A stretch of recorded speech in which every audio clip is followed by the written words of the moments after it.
On the Minelab Manticore we basically have two things on the ID map. We have this line, which is the conductivity, low conductivity to the left, high conductivity to the right, which corresponds to the number that will be indicated in the middle.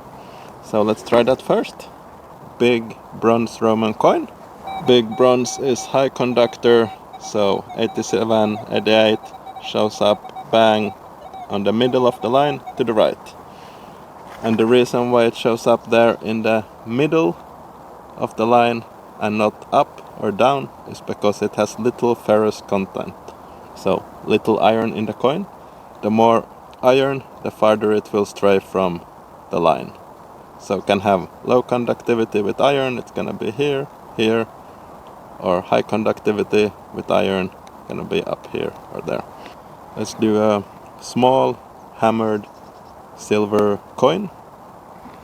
It is a low conductor, no iron in it, so it's gonna be bang in the middle of the line and down to the left. 21.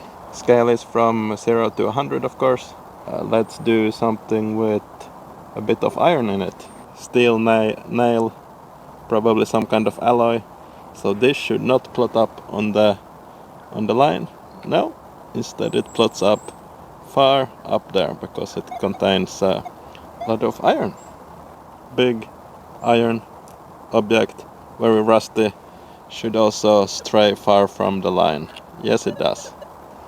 A lead bullet. Let's see what conductivity it has.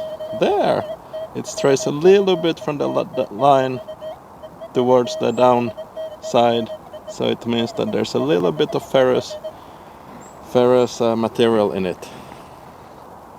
Belt buckle in copper alloy, no iron in it, pretty high conductivity.